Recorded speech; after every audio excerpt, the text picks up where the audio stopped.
Shiva Arunachala.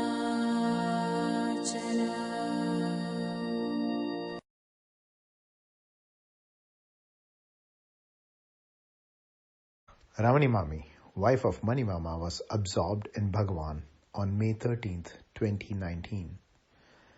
Maami passed through the trials of failing health with exemplary courage and patience, without losing that gentle smile on her face. Over the years, many of us have had the privilege of spending time and forming connections with her while she visited her son Ramanan here in the Bay Area, or when we visited Ramanashramam. We share our experiences and impressions of Maami as a humble tribute to honor her memory.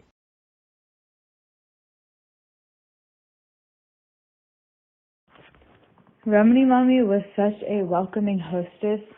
She knew so many languages. She was fluent in Tamil, Bengali, Hindi, Telugu, English, that she could chat with everyone and make every devotee feel at home.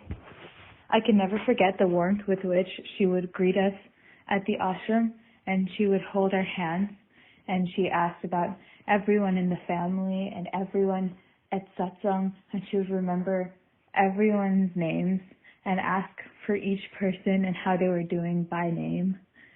She would look for us after Parayanam just to say hi, even when her health wasn't great. She also always had songs that I could learn and sing for Bhagavan functions, and she would help us choose the song and give us lyrics, which was so helpful. She was so helpful with that.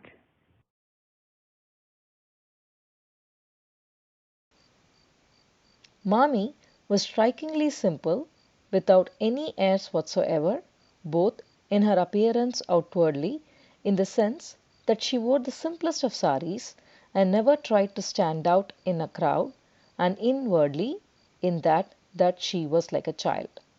She enjoyed being part of our weekly satsang and joined us every Saturday whenever she was visiting the area, quietly relishing the atmosphere. We will sorely miss her loving and guiding presence, especially when we visit the ashramam.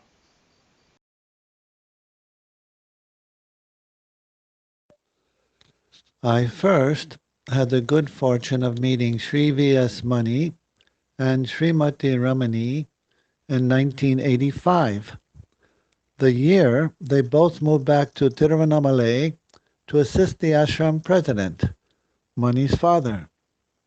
Also, they both had visited our Nova Scotia and New York Arunachala ashramas several times over the years, and I would spend some time with both of them whenever I visited the ashram in India or whenever they both traveled to California.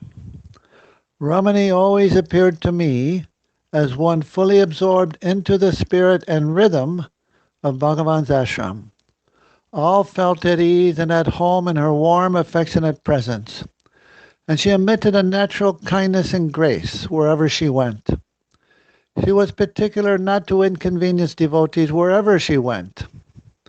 The spirit of selflessness and devotion she demonstrated is the core attributes that we find in all the members of Bhagavan's family serving his devotees at Arunachala. It was a privilege to have known her, and now it is an inspiration to remember her.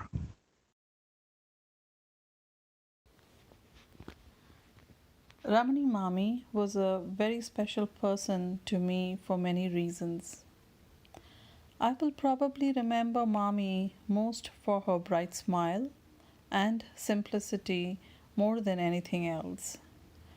She seemed to be so inseparable from Mama, they made a graceful couple together. Whenever I would talk with her on the phone, she would always inquire about all family members in a caring way, and she would also inquire about what I might have cooked that day, and on many occasions, she would even share a recipe. She was lucky to be so deeply part of the ashram, and she enjoyed living out her days in the protective shadow of Arunachala. Whenever I did namaskaram to her and Mama, I would always think fondly of my own parents.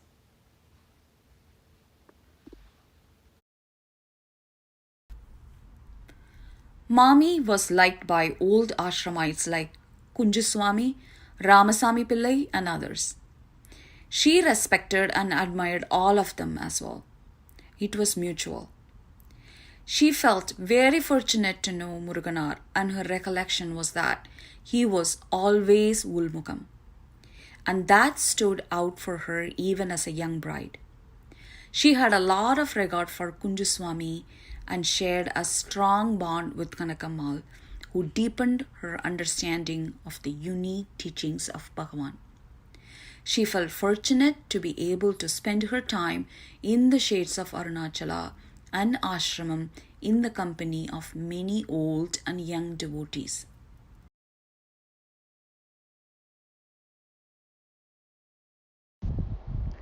It has been my great fortune to have known and spent a lot of time with Ramani Maami, a great devotee who led a life of surrender and acceptance.